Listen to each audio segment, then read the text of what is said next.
guys, welcome back to my art channel. If you're new, hi, I'm May, and today we're going to be looking at how to make bubble sphere cells on IbisPaint. If you haven't heard of IbisPaint, it's a free program that works with iOS and Android devices. So if you don't have it, go check it out if you want to download it from the Play Store. And if you already have it, let's get started. Once you have your IbisPaint open, we're going to start with a canvas of 2400 by 1680 with a DPI of 600. I'm going to hit OK and shrink down our canvas so we can see all those beautiful edges. And today I thought we'd do a pretty fiery color palette of red, oranges, and yellows with white and black. So feel free to screenshot the screen if you'd like to follow along exactly, or choose whatever color palette you like. And today, I actually haven't picked a brush yet. Usually I kind of play around with them and see what I like. I thought today we'd try picking one together. See if we can find any. See what watercolor bleed looks like. That's a pretty trippy brush. You can see what color patterns that one has. And as you can see, it does have a size limitation. So all you do to fix that is when you're in your brush, well, like I said, we'll start with bleed watercolor, appropriate for a red color palette. But you go over to the right here where it says settings, and then where your max thickness is, just bring that all the way up to the top, and then we'll have no size restriction on our brush. Which is pretty cool. And if we're starting with a fiery background, I think I'm going to start with a black background, like so. Now hopefully this color, or this brush lays down well over dark colors. Oh yeah, that's very interesting. I'll kind of do some spirals today and wispies and see how it turns out. It's a very interesting brush. I love that texture.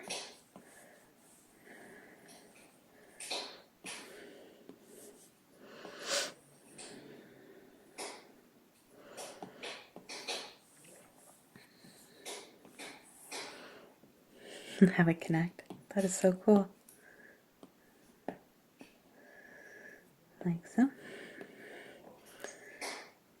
Have a little bit more red in the center. And then have a little bit of white for some highlight. We'll shrink her down our brush and kind of go in the middle of some of these colors. The white, or the yellow and the orange here. Almost looks like brains or intestine.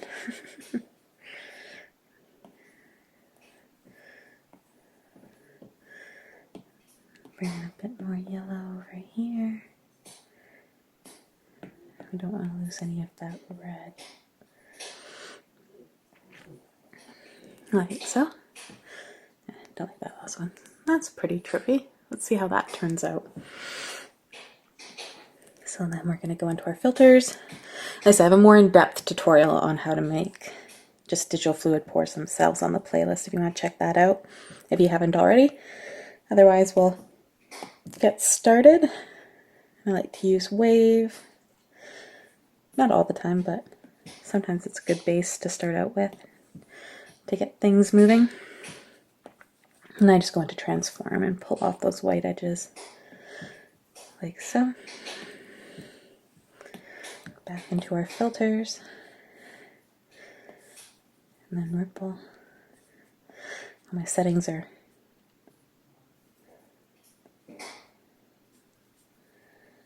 kind of shortened from the last digital fluid pour I made, so get these back up here. Up our radius, play with that phase. She's looking pretty wild. Very fire-esque.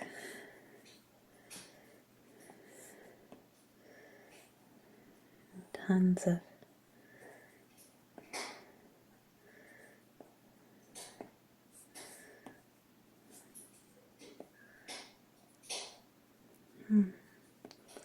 tons of waves.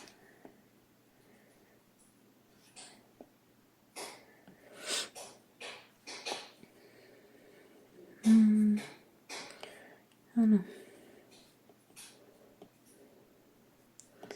Sometimes you don't like how it's turning out, you can always go back to the start and kind of start over.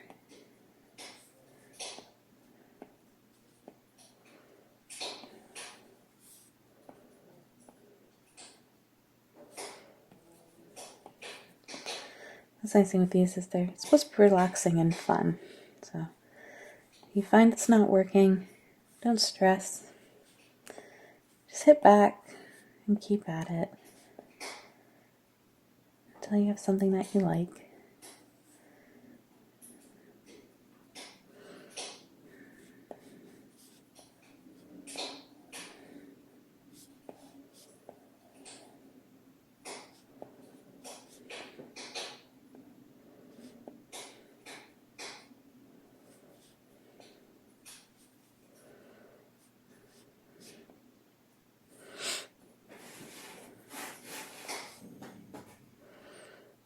That's looking pretty fiery.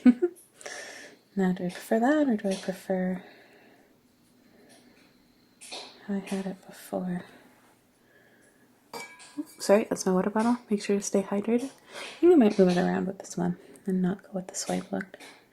And then I tend to further manipulate it with a special pen, just to kind of, again, give it that more bleeding off the canvas look, and not so much like a giant ripple in the middle of a pond. If you don't like how it's turning out, you can just, again, hit the back button and keep playing with it.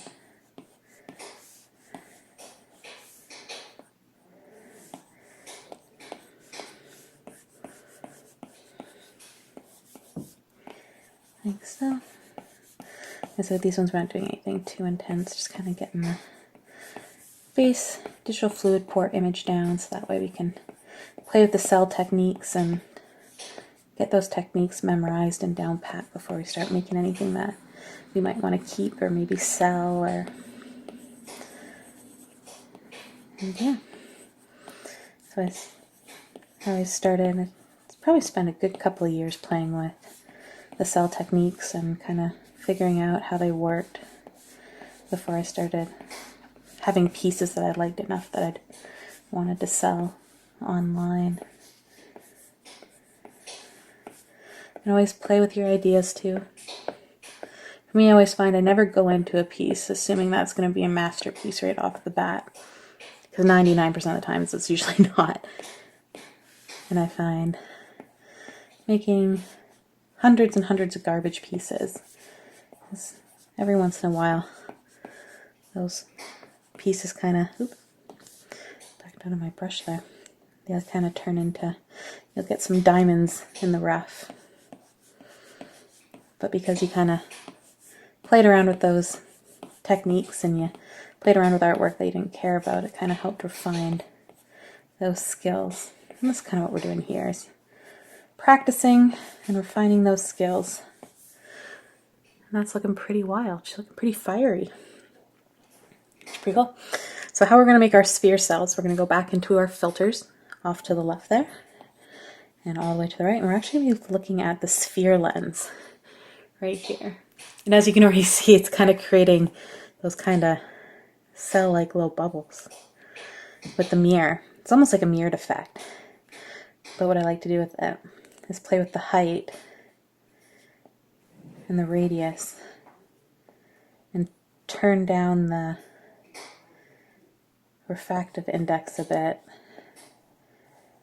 and get rid of any of the highlights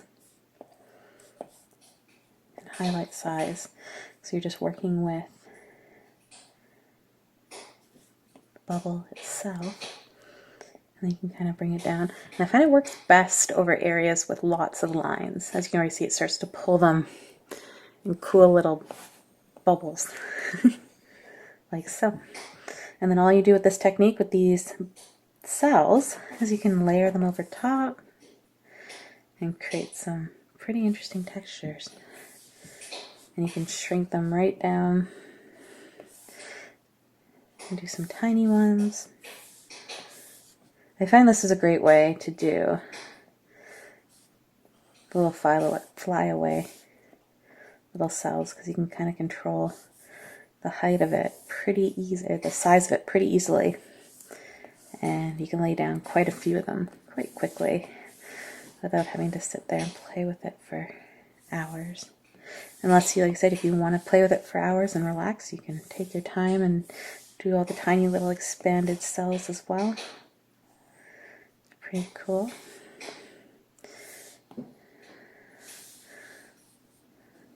Like so. And these ones do kind of create a very uniform look because they are pretty circular. However, once we kind of get a few placed, you can always go back into your special pen and edit them and use some of your filters to edit them as well. Or if you want that kind of that bubble look as well, you don't have to edit them. If you prefer, fisheye lens is another one. If you prefer the circular look and keeping that uniform kind of geometric feel, you don't necessarily have to manipulate them either. Put some over here and see how they lie down. It's kind of almost like a cheat sheet on making the multi-bubble cells without having to use the special pen, which is kind of cool. Like I said, you can do flyaway ones, you can do them super, super tiny. Oops, wrong one. You can do them kind of hard to see until you place it, but you can do them really tiny, tiny. You can do like hundreds of those little kind of torch bubbly cells. Like so. Makes it get super small.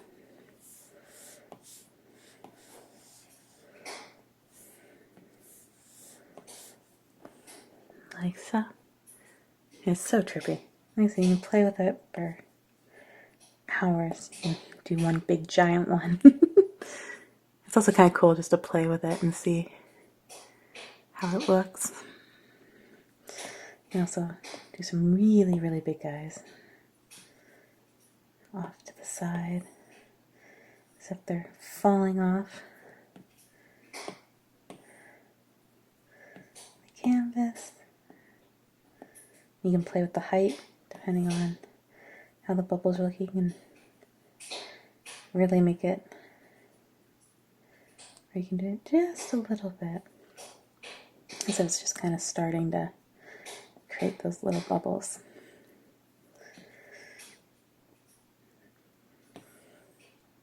And playing with all those settings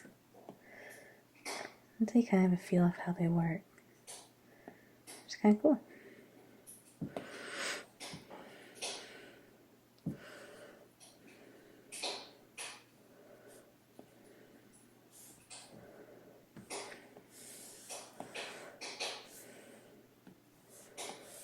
And so you can place them literally everywhere. Place as many or as little as you like.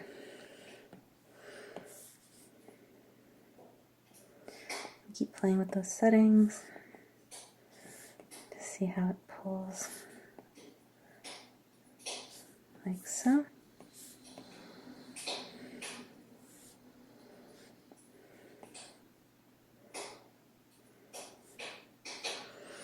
And then once you have a bunch of bubbles that you like, we can then go into our special pen and take that drag feature and kind of push the paint around too, because then it kind of blends them more into the digital fluid pour too, and makes it look like it was kind of coming from the paint.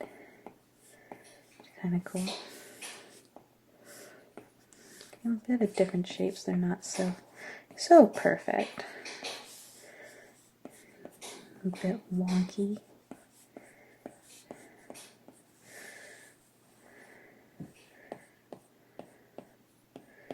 Like so. And we can also use some of the filters to create different shapes as well.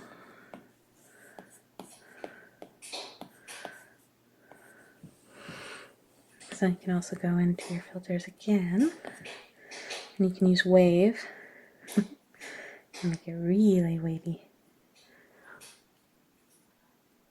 pretty trippy. And kind of just give everything a base kind of ripple to it. So it looks like everything's kind of wiggling the same way.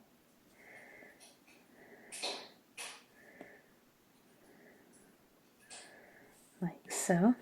And then all you do to pull those edges is go into transform and perspective form and pull them off a little bit. Or then you can also go back into your filters with ripple.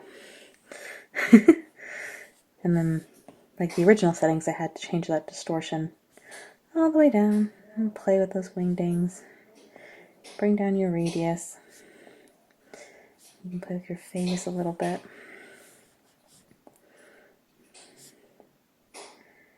Just giving it a bit of its own little localized ripple as well. You also play with the twirl a bit. For example, I don't play with this one too much. You can bring your aspect ratio up and bring your ratio down. Turn down that tension.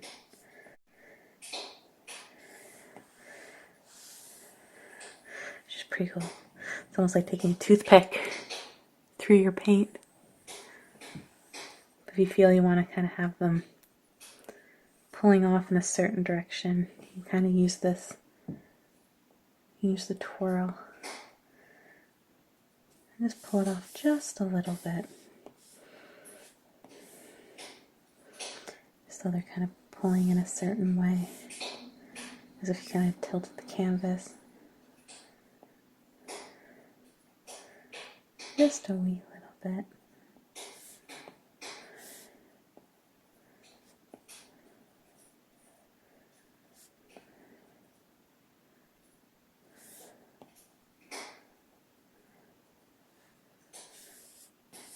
Like so.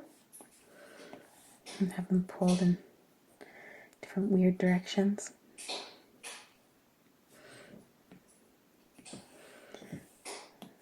And there you have it. And that's how you make bubble spheres or bubble sphere cells on IbisPaint. Like I said, they're pretty trippy and a fun cell technique to play with and mix and match with some other ones. And yeah, if you give it a try, definitely tag me, follow me on Instagram and on my socials, so that way we can see each other's artwork and kind of grow the digital acrylic pour and digital fluid art family. And stay tuned for some more tutorials, and thanks for watching. Bye!